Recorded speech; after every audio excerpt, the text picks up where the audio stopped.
ओम शांति। प्रजापिता ब्रह्मा कुमारीज ईश्वरीय विश्वविद्यालय की सह मुख्य प्रशासिका रहीं दादी गुलजार जी। दादी गुलजार जी जिन्हें शिव बाबा और ब्रह्मा बाप ने साक्षात्कार के लिए दिव्य दृष्टि का वरदान दिया था, उसी वरदान के आधार पर दादी जी ने सतयुगी सृष्टि का साक्षात्कार किया और सतयुगी सृष्टि के साक्षात्कार को हम बच्चों के समक्ष सुनाया, जिसे प्रजापिता ब्रह्मा कुमारीज की ब्रह्मा कुमारी जयंती बहन ने दादी जी से सतयुगी प्रकृति के संबंध में कुछ विशेष प्रश्न पूछे। दादी जी ने जो उत्तर दिए उनका सारांश मनन करेंगे। दीदी ने प्रश्न किया, देवता का अपने शरीर के साथ किस प्रकार का संबंध होगा? उत्तर में दादी बताते, सतयुगी प्रकृति सतोगुणी होगी, इस कारण बीमारी आदि नहीं होंगी। शरीर के प्रति यह दृष्टि रहेगी कि मैं पुरुष हूं, यह प्रकृति है, मैं मालिक हूं। जैसे कोई सही मालिक होता है तो वो अपने साथियों को बहुत अच्छा चलाते हैं, इसी प्रकार मालिक होकर प्रकृति को प्यार से चलाएंगे। इस कारण प्रकृति भी कभी धोखा नहीं देगी। अगला प्रश्न जयंती बहन ने पूछा, क्या शरीर को कभी थकान नहीं होगी? क्या शरीर को सतयुग में कभी थकान नहीं होगी? उत्तर में दादी बताते, थकान किसी कारण से होती है। ज्यादा काम करना, बीमार होना, मन से किसी से तंग होना, इन कारणों से थकान होती है। ये सब कारण सतयुग में होंगे ही नहीं। प्रकृति से ठीक रीति से व्यवहार करने के कारण खुद ही सुखी रहते हैं, प्रकृति भी सुख देती है। अगला प्रश्न जयंती बहन ने पूछा, स्वर्ग के चित्रों में सुंदर सुंदर बगीचे दिखाए जाते हैं, मानो माली ने मेहनत करके ठीक किए हों। क्या वहां सब तरफ ऐसे बगीचे ही होंगे या वन, खुले मैदान जहां अपने आप फूल उगते रहें? इस प्रकार से भी प्रकृति होगी। उत्तर में दादी कहते, होगी। कहीं मैदान होगा, कहीं बगीचा, पहाड़ और नदियां भी होंगी, सब मिक्स होंगे। मानव आत्माएं जो चाहती हैं वो सब होगा।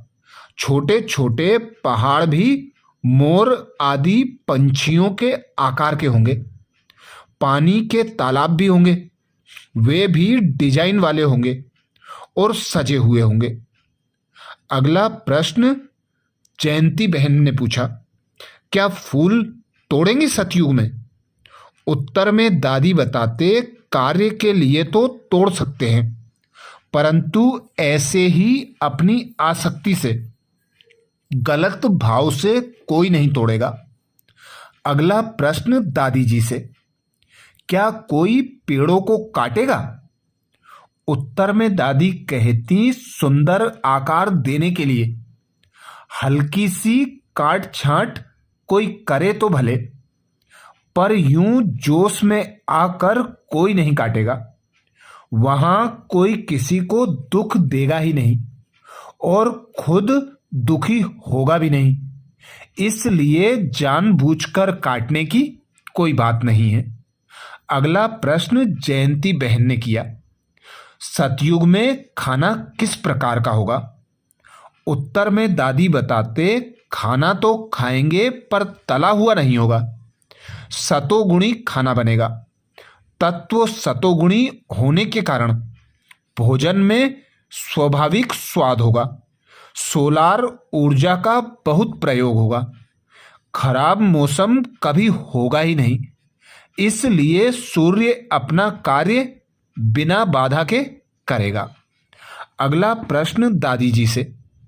यहाँ हम योग से आत्मा में बल भरते हैं, भोजन से शरीर में बल भरते हैं, वहाँ आत्मा में एनर्जी कहाँ से आएगी? उत्तर में दादी बताते वहाँ आत्मिक स्मृति तो है ना। भले ही ज्ञान का विस्तार नहीं जानते हैं, पर आत्मिक स्मृति के मालिक होकर रहते हैं। मैं आत्मा हूँ, मैं आत्मा हूँ, यह अभ्यास नहीं करते, पर जैसे हम जानते हैं मैं मनुष्य हूँ, ऐसे वे भी जानते हैं कि मैं आत्मा हूँ, प्रकृति का मालिक हूँ। वहाँ तन तंदुरुस्त होगा, रोज के खाने से ही तन को ताकत मिलेगी, विशेष कुछ खाने की आवश्यकता नहीं होगी, किसी भी प्रकार की दवाई टैबलेट नहीं होगी, खाना ही ताकत वाला होगा। अगला प्रश्न बहन जी ने किया, बिजली सतयुग में कैसी होगी? उत्तर में दादी बताते सोलार से भी बिजली बनेगी, वैसे भी बनेगी। दोनों प्रकार की बिजली होती है, लेकिन बिजली कभी दुख नहीं देगी, दुर्घटना नहीं करेगी। चाहिए तब ना हो, ऐसी कोई दुख देने की बात नहीं होगी। प्रकृति अपने नियंत्रण में होगी। अभी जो हम प्रकृति को नियंत्रित करते हैं, उसी का फल हमें वहां मिलेगा। अगला प्रश्न जयंती बहन ने किया, सतयुग में फूलों के रंग कैसे होंगे? उत्तर में दादी बताते जैसे यहाँ फूलों के रंग होते हैं, वहां भी ऐसे ही रंग होंगे। कोई नया रंग नहीं होगा, पर कोई मुरझाया हुआ फूल नहीं होगा, किसी का रंग डिम नहीं होगा, सब आकर्षण से भरपूर होंगे। अगला प्रश्न दादी जी से, आज मैं धरती पर पाप करती हूं, या मैं सोचती हूं कि मुझे पाप नहीं करना, तो क्या उसका असर मेरे आज के आध्यात्मिक पुरुषार्थ पर पड़ता है? उत्तर में दादी बताते अगर किसी को दुख देंगे तो असर तो पड़ेगा ही। प्रकृति या मनुष्य किसी को भी दुख ना देना, यह हमारा फर्ज है। अगला प्रश्न जयंती बहन ने किया, अभी संगम युग पर क्या प्रकृति का सौंदर्य देखने जाएं? उत्तर में दादी कहती आसक्ति नहीं, आसक्तिवश नहीं, शरीर के हिसाब से अनिवार्य है तो भले जाएं, इस आसक्ति से ना जाएं कि प्रकृति हमें सुख दे। अगला प्रश्न दादी जी से, सतयुग में सब स्वस्थ होंगे, पर क्या संगम में मुझे शरीर को ठीक रखने के लिए खास ध्यान देना पड़ेगा? उत्तर में दादी कहती तन को ठीक रखें, वह राइट है, पर इसमें ममता हो जाए और इसी में लगे रहें, अर्थात शरीर रूपी प्रकृति को ठीक करने में, तो वह रॉन्ग है।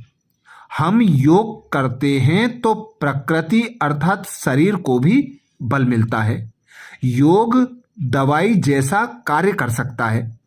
बाबा कहते तन को जो चाहिए वो दो, पर आसक्ति से नहीं। अगला प्रश्न दादी जी से, दादी प्रकाश मणि के प्रति एक भोग के संदेश में बाबा ने कहा था 5 तत्व भी दादी की आत्मा का अभिवादन करने आए थे, इसका क्या अर्थ है? उत्तर में दादी बताते दादी कभी भी किसी भी प्रकृति दुर्घटना में हलचल में नहीं आती थी। ऐसे समय पर और ही सबको शांत करती थी।